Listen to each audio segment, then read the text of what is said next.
After months of advocacy, Windsor's air traffic control tower will stay. It's a relief to many, but comes with conditions.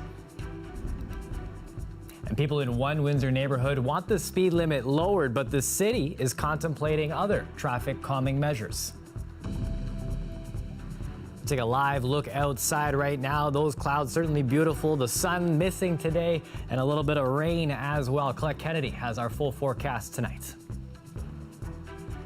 I'm Chris Ensing. Thanks for joining us. A sight for sore arms. Some in Wheatley were able to get their first shot of the Moderna vaccine. People able to roll into a pop-up clinic, get their shot without leaving their vehicles. It's the first time that health authorities have used a drive-through to vaccinate people in Chatham-Kent. And our Jacob Barker is there right now.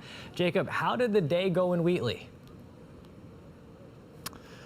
Well, Chris, it's still going. As you can see behind me, that's the area of the mobile clinic where people are actually getting their shots. And right before we went to air here, I heard a loud woohoo coming from that area. And I'm guessing that somebody was very excited about getting their shot. And the plan here was to vaccinate about 300 people today. It's a test run. They're seeing if they are able to do things like this in other areas around Chatham-Kent. And most of the people getting their shots today were 60 or older, but there were other priority groups that were here getting their shots as well. I spoke to the team that was taking care of this, as well as some of the people who were very excited about getting their shots. I think getting the shot, the first step to trying to get things back to normalcy, that we can see more of our family and just kind of get back to living life again. It makes me feel a lot safer at school. The kids I work with don't wear masks, so it's definitely a level of protection that'll feel really nice because I do work with everyone I work with is unmasked. Why 300 people? So this is the first time we are doing a model like this, so we thought that seemed like a manageable number for the day. You know, a good number to get more people vaccinated out here. We'll regroup after today and see kind of how things went and talk to our volunteers, talk to our staff, and make some decisions based on that. Well, it means hopefully I won't catch the COVID, you know, and I say everybody should get them, you know, no matter what. I guess it's just a case of where get out there, get vaccinated. When they say you don't feel the shot, it's the honest to God truth. You don't feel it. Hopefully by doing this and everybody getting their vaccines, we'll be able to get back to normal. So it's really important to me. Yeah, do you feel more safe now? Man, I'm just so happy to get it done. I can go out again maybe, you know? It's tough just being at home all the time. Do you feel more safe now? I do. Instantly. Just instantly. Even though I'll stay home for a week or two yet before I go out in public. Well, with the vaccines that Chatham-Kent receives, they are able to vaccinate about 3,000 to 4,000 people every week. But unlike Windsor, since there are no hot spots here, the medical health officer expects that number of vaccines will remain constant for the time being. Chris. A lot of joy inside of those vehicles that we see there, Jacob. But here in Windsor, we've seen that the number of vaccines that we are set to receive decreasing. What does that mean for those waiting in hot spots here in the city? Yeah, well, it will mean that some will just have to wait longer to get those shots. The health unit today said that they're getting about 4,000 fewer shots weekly than they were last month. And there are delays with getting the Moderna vaccine as well. This is at a time when variants are becoming more prevalent in the area. The health unit says that as of last week, of the cases testing, about 50% of those were of variants of concern. Today, Mayor Drew Dilkins criticized the federal government, accusing them of dropping the ball when it comes to vaccine supply. Because they are going to have to shut down the WFCU Center for 2 days every week because there aren't enough shots to give. We did ask the federal government about this today, but they did not address Dilkins' concerns directly. Chris. Thanks, so Jacob. CBC's Jacob Barker at a drive-through vaccination clinic. A big jump in new COVID-19 cases today in Windsor, Essex. There are 93 new cases in our region, the highest one-day increase since January. 452 people have an active case of COVID-19 in the community. 28% of active cases right now are variants of concern. As you heard, delays continue for the Moderna vaccine. 1.2 million doses set to arrive next week won't make it here until at least the last week of April. Relating to Moderna's shipments are ones that we are following very closely, and I continue to press the supplier for information. Moderna has struggled to meet delivery dates since January. The anxiety of each delay heightened by this third wave. It's forced some provinces to scramble, rebooking thousands of appointments with each delay. And to date, Canada has received 12.7 million doses from all sources. It's used about 9 million. That means that there's still nearly 4 million doses waiting to be used, with another 3 million to come by the end of the month. Now, in addition to those delays, several troubling records were broken in the province today, including the number of people in ICU, a record number of daily cases as well. The troubling indicators have the Ford government contemplating stricter measures. Chris Glover has. This tranquil scene in Toronto is deceptive, says Dr. Nathan Stahl. You look outside, life can look somewhat normal, right? And so that's the really sinister thing about COVID-19. No hiding the crisis inside Ontario hospitals. Today, with a record 4,700 new infections, the number of patients in ICU also hit a new high. I don't think it's a question of if they're going to tighten public health measures, it's when. And each delay results in the need for stronger measures and the need for longer measures. The recent COVID surge comes despite a province-wide lockdown in place for 2 weeks and a stay-at-home order in place for a week. So if we're not starting to see a plateau, then we need to do more than we're currently doing. And frankly, we're running out of public health tools. Last weekend, anti-curfew rioters flooded the streets of Montreal. That fiery scene is on the minds of Ontario cabinet ministers today as they debate what to do next. I think the Montreal riots speak to the challenge of both enforcing and people's willingness to do a curfew. But again, all options are on the table. Court challenges have led to tweaks to Quebec's curfew, and the Canadian Civil Liberties Association is ready to pounce if one is mandated in Ontario. We haven't seen the evidence as to how a curfew in and of itself is going to make the kind of change that would justify what would amount to historically completely unprecedented action. Ontario's last modeling update a week ago shows that today's 4,700 cases put us right on track for the worst case scenario. With no intervention, modeling showed Ontario is headed for 12,000 daily cases by the end of the month. There's been no substantial public health interventions or reduction in mobility since then. And while the province determines what to do, Ontario's top doctors are pleading for personal responsibility. Remember what things were like last spring when we had the stay-at-home order and what the streets were like. They were pretty much empty. They're not empty these days. We have to go back to that. Now CBC's Chris Glover reporting from Toronto. There's been a battle to save the control tower at Windsor's airport, a closure that would put lives at risk, says the union. And today, after months of study, Nav Canada has made a decision. From inside this tower, air traffic controllers instruct pilots, helping navigate a busy airspace shared by Windsor and Detroit. Nav Canada considered closing 7 towers across the country, including this one in Windsor. It would have been controlled largely by Detroit, which would have, had delays associated with a bunch of things. And having a controlled tower for our airspace, as we mandated or as we mentioned from the very get-go, was very important. For months, loud local calls to cancel this study started as Nav Canada searched for efficiencies during the pandemic. Just yesterday, the Liberals know I proposed legislative fixes, Bill C-278, which would give the government the power to save these airports. Will the Prime Minister use the NDP solution to protect these airports? We're watching closely Nav Canada as it moves forwards in its deliberations, and we will ensure every step of the way that the safety, security, and indeed prosperity of Canadians is not put at risk. Now today, Nav Canada announced that none of the 7 control towers will close, not through a legislative fix, the decision made after hearing from stakeholders. The tower stays open, but the search for savings continues. However, the study continues and will examine other items for efficiency, such as potentially change in hours.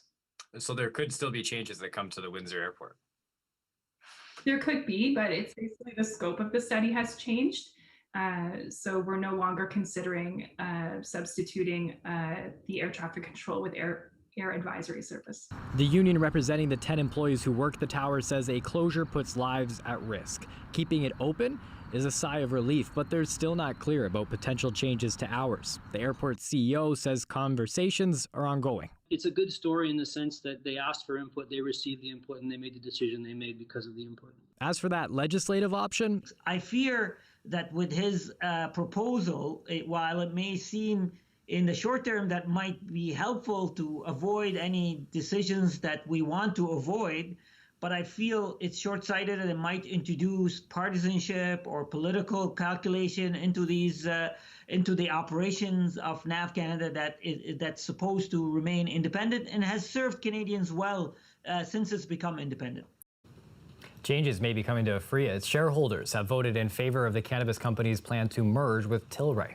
The Leamington-based company did not announce how many shareholders approved of the deal, but said more than 65,000 shareholders and proxy voters were represented at the meeting. Now, they reached a deal to join with the company out of British Columbia last December. If it moves forward, the two are going to operate under the Tilray name, with the chief executive, Irwin Simon, at the helm. Tilray's scheduled a shareholder vote for tomorrow. Canada's telecommunications regulator says the country's big three telecom providers, that's Bell, TELUS, and Rogers, are going to have to do more to encourage competition. They must offer wholesale network access to smaller third-party resellers. Now, these smaller firms purchase large chunks of network capacity at a discount, then resell it to consumers at lower rates. Canada has some of the most expensive wireless rates in the world. Under this new arrangement, smaller operations will have to have infrastructure of their own to be eligible. The access agreements, they'll be limited to 7 years. The big three complain that the smaller operators do not help build the expensive infrastructure that's needed to ensure that service. City Council is headed for a heated debate on traffic calming on city streets. Some want to see speed limit reductions, while others want to see what are called speed humps installed. Dale Molnar went out to one neighborhood where residents say they're plagued constantly by speeding motorists. Signs like this can be seen all up and down Avondale between Beals and Norfolk. The residents are fed up with the speeders. Even with children, they don't even slow down. They just keep going. I don't let my kids play in the front yard because I don't want to have to deal with these cars. There's been lots of incidents with real fast cars going down with kids playing and parents chasing them. We've seen a minivan come down here full of kids going at least 80 to 100 kilometers an hour. It didn't take long to see cars breaking the 50-click speed limit.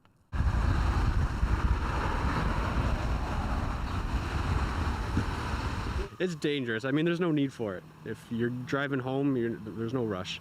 The city is considering either lowering the residential speed limits on non-arterial roads to 40 kilometers per hour or installing speed humps like this one on Riverside Drive at Solidarity Tower. The mayor says those would be more effective. Matt Ballmer got the city to survey the people in his Avondale area neighborhood to see what they prefer. The people we talked to are in favor of the speed humps and perhaps also lowering the speed limit. I think speed humps would be a good idea, just because the length of the street. I know it's a 50 here, probably should be a 40. Ballmer fears for the safety of his three boys. Recently, my wife and I purchased LED armbands for them to walk, even at like dusk. It's challenging to see because we have no street lights, we have no sidewalks. Even though the mayor favors the speed humps, a person who lives at Solidarity Towers tells CBC News this one doesn't do much to slow traffic.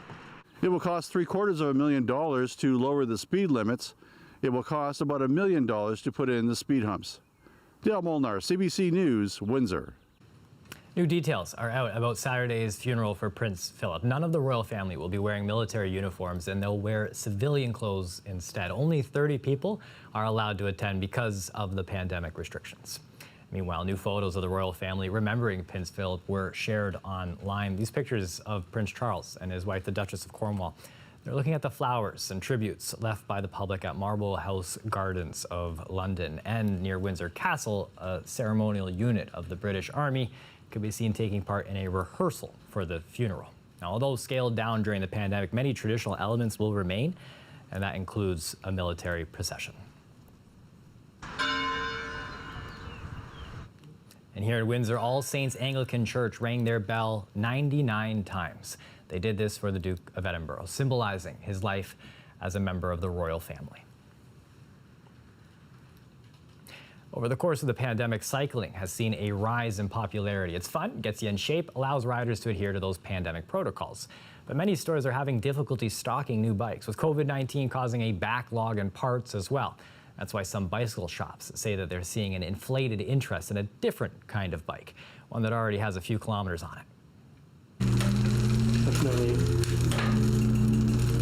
People just want bikes. It's a market that other bike shops aren't really trying to reach because a $100 bike isn't for the same person as a $1,000 bike. So because we're offering bikes that aren't those high price points, that aren't inaccessible, if you're not even really sure if you're going to enjoy cycling or not.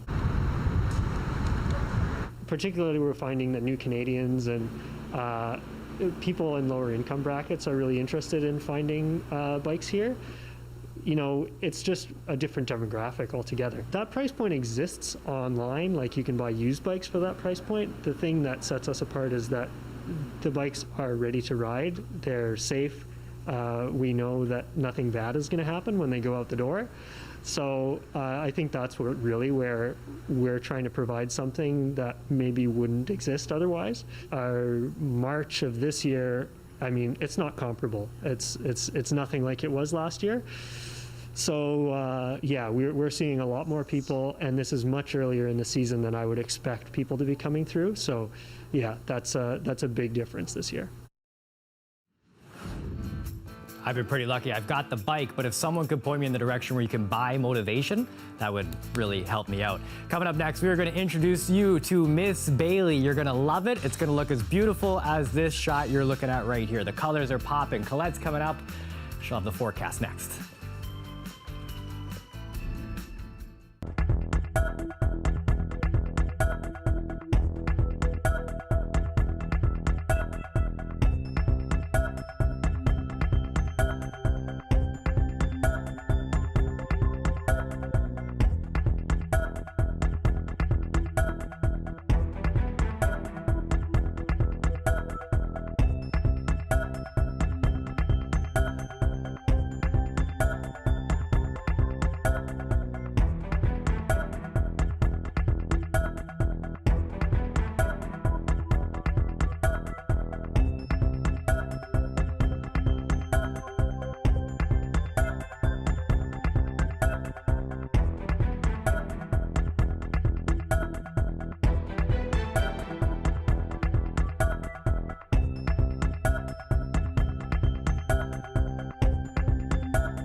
Dogs are known for their love of car rides. This pet, though, takes it to a new level when she gets on her dad's motorcycle. CBC's Rebecca Zambergen spoke with the owner as Bailey the dog patiently waited to hit the streets.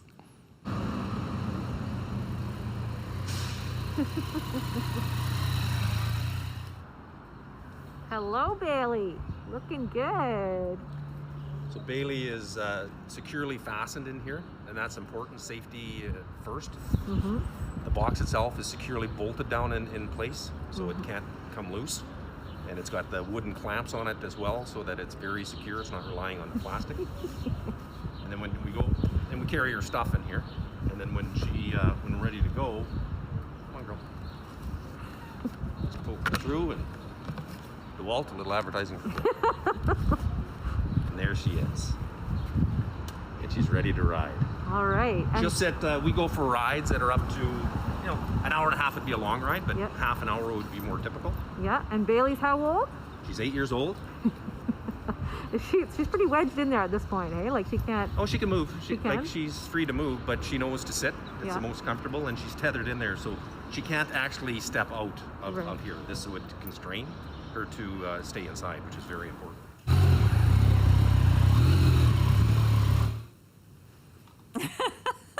Do you want to be Bailey? I want to be Bailey. It's the outfit. I mean... I know. The goggles, Pink the little goggles. helmet. Oh, it's adorable. Absolutely adorable. It reminds me when I had my dog, a golden retriever, liked not only car rides and whatever, but boat rides. And sometimes we'd look at the boat, like it's tied up, nobody's going anywhere using it. And Tia would be sitting down there in the driver's seat of the boat, just like waiting. You're going to be there a little while. We're not going anywhere. A lot of It's so hard to say no. The love of transportation. They just want to move, that's all. Yeah, I think they just love the wind in their face there. So that was adorable. I love that story. All right, let's talk a little bit about what's been going on with our temperatures. A little cool today, right? You know, at the beginning of the month, the first 2 days of the month were chillier. And then by the third, we warmed up and never looked back, including 5 days over 20 degrees. And not only that, one over 27 degrees. Well, today we were back a little cooler. There's your average high. 8.2 is where we were today.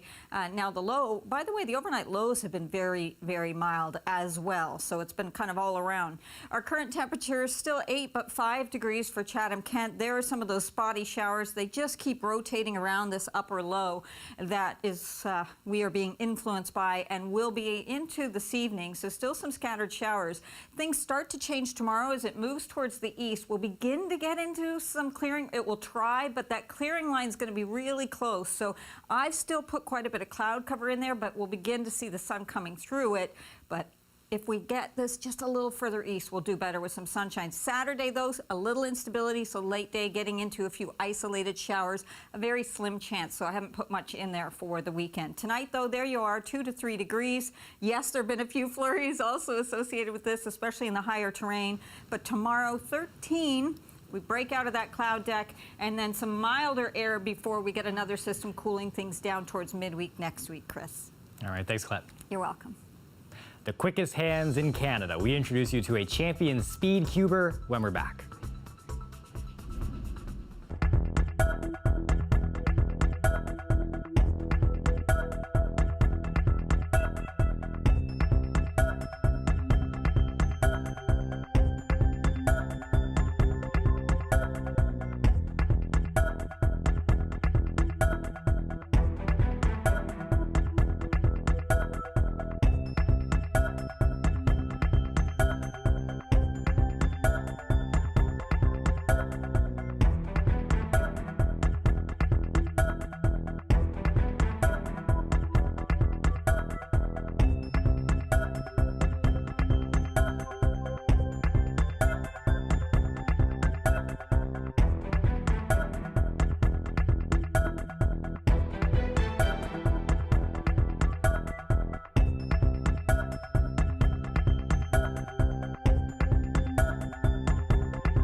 Most of us have picked up a Rubik's Cube at some point in our life, and then we probably threw it away in frustration. But there's some competitors who are known as Speedcubers. They throw down those cubes in triumph. Katie Breen has a story of one world-class competitor. 8, 7. The countdown's on. Competitors get 15 seconds to eye their puzzle. Then 2, 1, start. The blocks blur. It looks more scrambled than strategy. Solved in under 7 seconds. In Bangladesh, it's like a festival. Everyone goes, what's happening, what's happening? Sakibi Blairashid Rivu first broke the record in Bangladesh in 2016. Then he beat his own time 7 times in competition. He got all kinds of attention. News coverage, different write-ups. Everyone wanted to know how he did it. I used to practice like 7 to 8 hours a day. What? I told you. It's a full-time job. It's like a full-time job, yeah. I used to do it all the time. Like, I'm eating with one hand and solving with the other. His record stood in Bangladesh until 2019, a year after he moved to Canada. That's when he retired. I had to stop cubing because I'm residing in Newfoundland, and there is no competition in Newfoundland. Like, no official, unofficial. Okay, let's see if he's still got it. I'm gonna mess this up as best I can.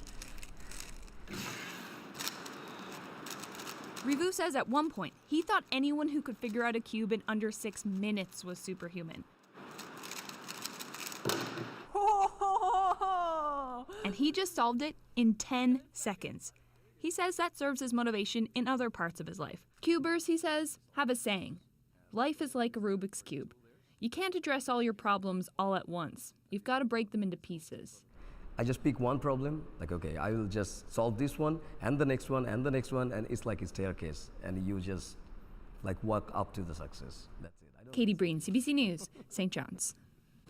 Now, before we go, there's a little more information on those proposed provincial restrictions that we want to give you here. Know that these proposals have not been formally approved, and they include closing all non-essential retail, so no curbside pickup or delivery, further restrict hours of operation, shut down non-essential construction warehousing and manufacturing not related to health food or automotive.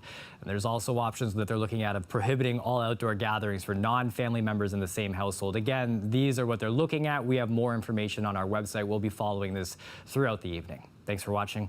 Have a good night.